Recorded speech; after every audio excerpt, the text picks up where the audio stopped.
Welcome students. Today I will discuss the second part of circular motion, and before going to new topics I want to recall few important points whatever I have discussed in part 1.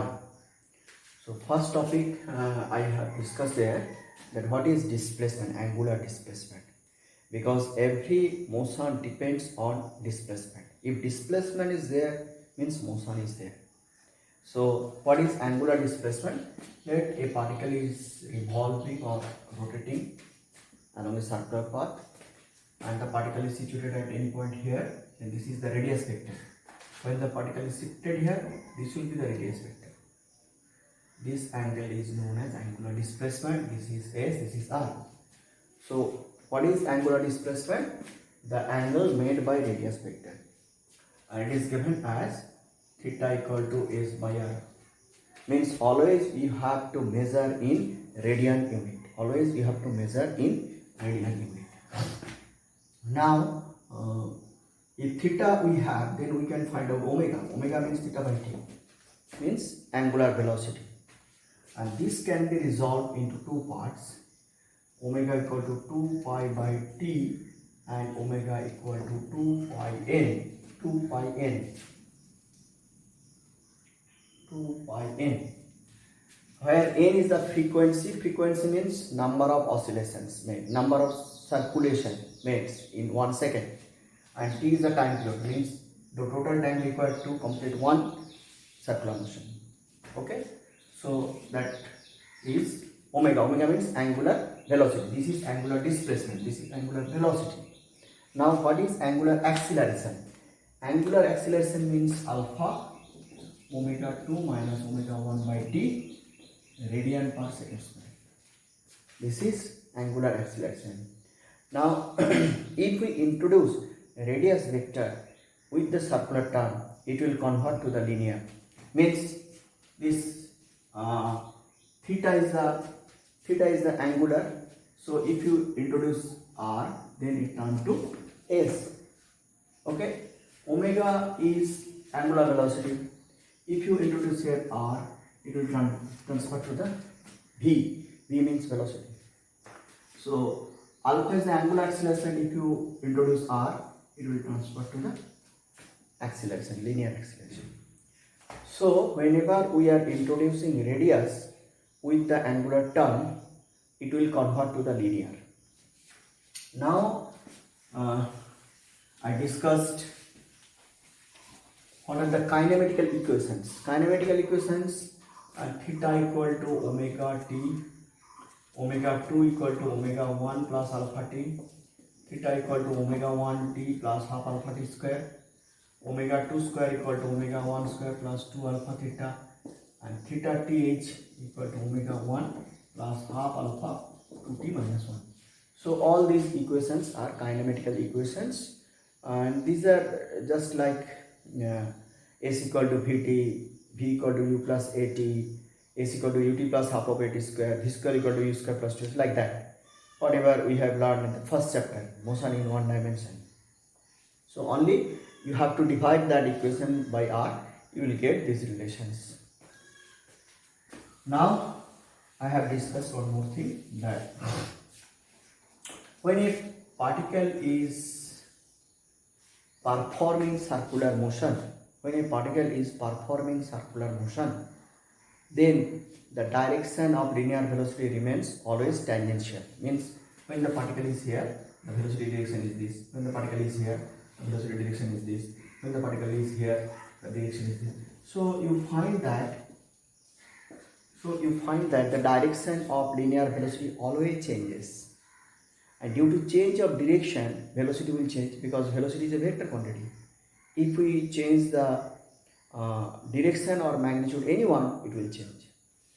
So due to change of direction, one acceleration is produces, which is known as angular centripetal acceleration.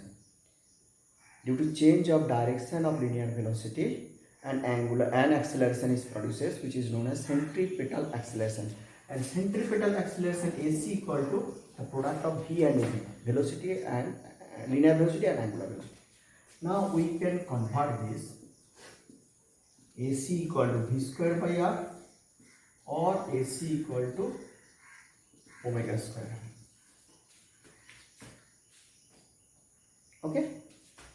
Now, one more point here related with acceleration. If the magnitude changes with time, means initially the magnitude is this V, here is V, little bit changed, then here it is V, here it is V, here it is V, so here it is V. So you see the magnitude also changes. Direction to changes obviously, means centripetal acceleration is there, must. But sometimes we find that the magnitude of the linear velocity also changes. And due to change of linear magnitude, we have one acceleration. This is tangential acceleration dv/dt. Okay? And centripetal acceleration always acts towards the center, and tangential acceleration always acts tangentially. So these two accelerations are perpendicular to each other. Then what is the resultant acceleration? A equal to root over AC square plus AT square. Okay. So these facts I have discussed earlier. Today I will discuss new topics, new points.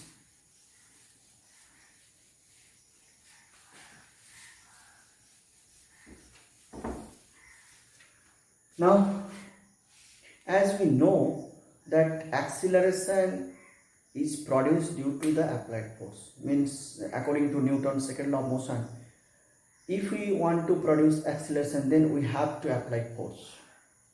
So here also, to produce centripetal acceleration, we have to apply a force which is known as centripetal force. Centripetal force, Fc equal to MAC. Okay, and that is equal to mv square by r or m omega square r, because centripetal acceleration is v square by r or omega square. So this is centripetal force, and when you define centripetal force, that time you have to keep in mind that in the case of uniform circular motion, when a particle performs uniform circular motion, then only the centripetal force acts. Okay. Now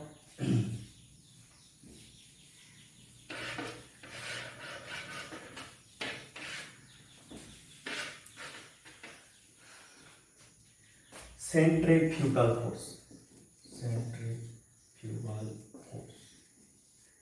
What is this? We know that a rotating body is always an accelerated body. Rotating body means always acceleration is there. So accelerated body means non-inertial frame. So inside non-inertial frame, all the bodies experience an acceleration opposite to the motion, and force inside non-inertial frame, all the particles experience pseudo force opposite to the motion of the frame. In non-inertial frame, rotating body means acceleration is there, means non-inertial frame. So in non-inertial frame, all the particles present there, they will experience force opposite to the motion, which is known as centrifugal force. So centrifugal force also that is m v square by r or minus m omega square r. Minus means directed away from the center. Centripetal force directed towards the center. Here directed away from the center. So fine. Now you can see that at centrifugal force is just equal and opposite of centripetal force. Centrifugal force is just equal and opposite of centripetal force. So you can say that this is the reaction of centripetal force.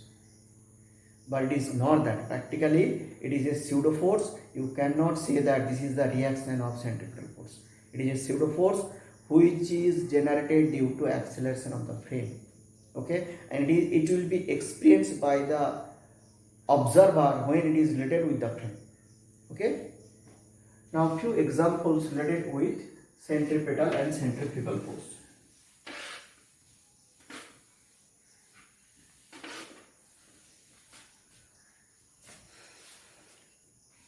One interesting example is that whenever a cyclist moving on a straight road, then the reaction remains straight also.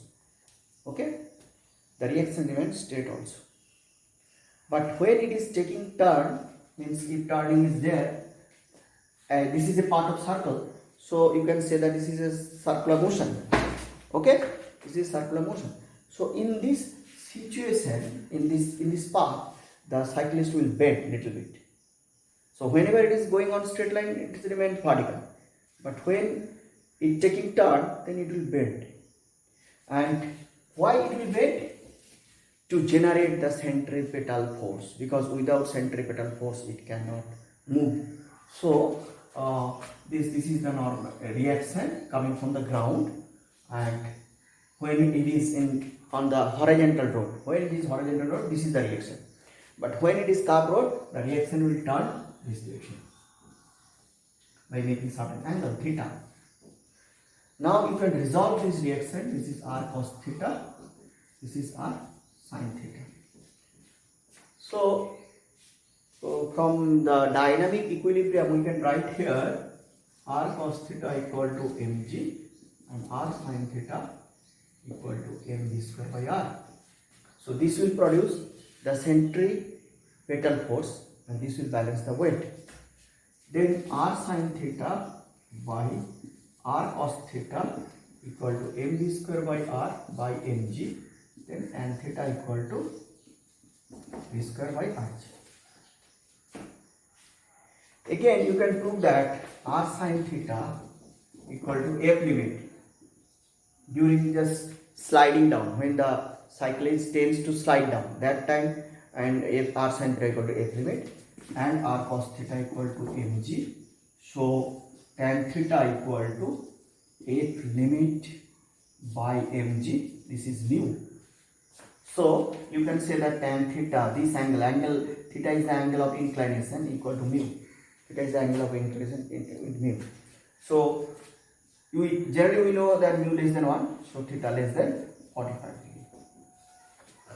So this is the one application of centripetal force. So whenever cyclist moves on straight road, then the reaction remains vertical. But when taking turn, it will bend. Why? To produce the centripetal force. Okay. Now